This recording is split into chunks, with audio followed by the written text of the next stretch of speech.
algumas empresas já estão sendo notificadas por preços altos na venda de testes para a Covid-19. A repórter Beatriz Manfredini traz os detalhes. Aliás, é um questionamento do Senacom, é isso?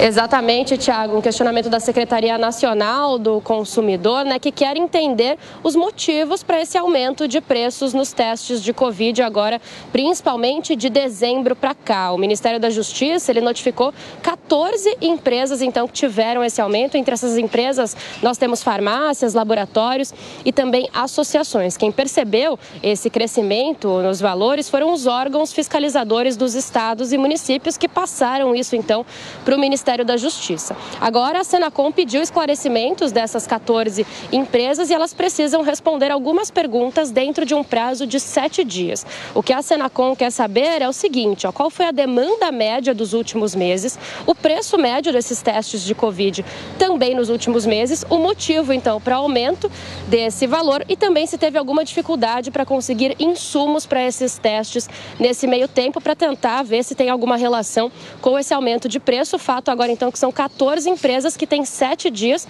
para darem essas explicações. A gente tem visto mesmo esse aumento generalizado em um monte de farmácias, um monte de estabelecimentos e também de laboratórios, junto com o aumento da procura, Tiago? Realmente um serviço muito caro. Agora, é interessante que, além disso, a Anvisa acabou retirando do mercado um suposto autoteste de coronavírus, o que ainda não está aprovado pela agência, não é? Tiago, isso também aconteceu ontem. Esse autoteste é da farmacêutica Isaleb e ele estava sendo vendido na internet pelo preço de R$ 149. A Anvisa notificou, então, essa empresa e determinou a suspensão. Quando a gente fala em suspensão, além do recolhimento do produto, na hora, isso também quer dizer que vetou a distribuição, a fabricação, a importação e também o uso, então, desse chamado autoteste. A empresa, ela diz nas redes sociais que, na verdade, isso não era um autoteste, e sim um medicamento de autocoleta. São coisas diferentes, Quando a gente fala em autoteste, é quando o indivíduo ele faz a própria testagem por completo. Já a autocoleta, ele só faz a coleta do material, por exemplo, então, a saliva, e aí sim ele envia para um laboratório para que seja feito o teste em laboratório.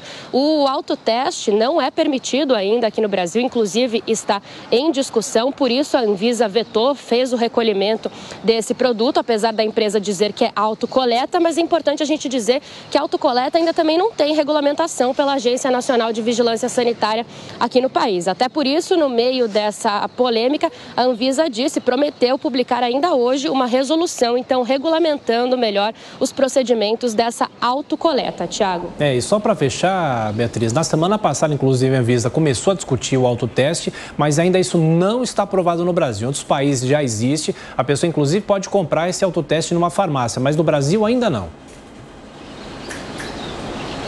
Exatamente, Tiago. No Reino Unido, por exemplo, o autoteste é muito usado, as pessoas conseguem comprar na farmácia. A gente viu imagens, tem até algumas geladeiras em que a pessoa retira ali na hora o autoteste, mas aqui no Brasil o autoteste não está permitido. É uma discussão ainda que está acontecendo e não tem muita data ainda para terminar. A autocoleta, então, é um procedimento diferente e que pode ser regulamentada em breve, porque é um procedimento um pouco mais simples, A pessoa faz só a coleta ali da saliva mesmo em casa e manda esse material para o laboratório que faz certinho, então, essa análise desse material para ver se a pessoa tem ou não a doença, Tiago.